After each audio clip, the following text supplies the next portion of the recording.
தியானம் பண்ணணும், இல்லை பெரிய ஞானிகளை தரிசனம் பண்ணணும் அப்படிங்கிற நமக்கு ஒரு உத்வேகம் வரும்போது கடவுளே நம்மளை தேடி வருவாங்க அப்படிங்கிற மாதிரியான வாக்கியங்கள் நம்ம கேட்டிருக்கோம். அந்த வகையில் நம்ம சோசியல் மீடியா மூலமாக எனக்கு மாஸ்டருடைய ஒரு வீடியோ பார்க்க எனக்கு வாய்ப்பு கிடைச்சிது. அதனை தொடர்ந்து அப்படியே நான் சிறுமலையில் நடந்த ஒரு தந்திரா பரவச மகாசமாதி அப்படிங்கிற ஒரு கிளாஸில் முதல்ல போய் அட்டன் பண்ணேன்.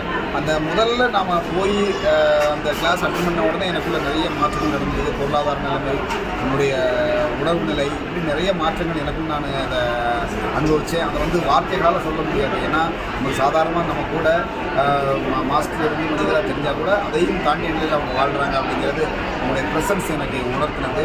அதனை தொடர்ந்து அவங்க வந்து இப்போது ஜோதிலிங்க யாத்திரை எல்லாத்தையும் கூட்டிகிட்டு இருக்காங்க.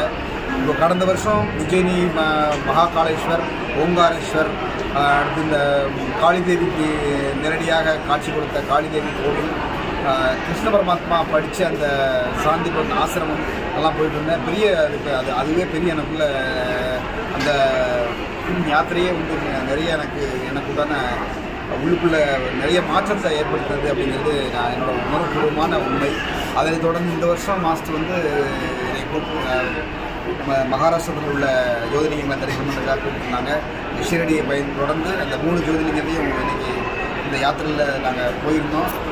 நிஜமாலுமே வந்து நாம் விவரிக்க முடியாத, அதாவது வார்த்தைகள்னால உணர்வுகளால் விவரிக்க முடியாத அளவுக்கு அந்த அனுபவத்தை இந்த யாத்திரை கொடுத்துருக்கு அப்படிங்கிறது மட்டும்தான் நமக்கு நிஜமான உண்மை. அதாவது எத்தனை பேர் இருந்தாலும் நமக்கு பெரிய கொடுப்பினை இருந்தால் மட்டும்தான் அந்த ஜோதிலிங்க யாத்திரையை சிவபெருமானை தரிசனம் பண்ண முடியும் அப்படிங்கிறத உணர்வுபூர்வமாக உணர்ந்திருக்கோம்.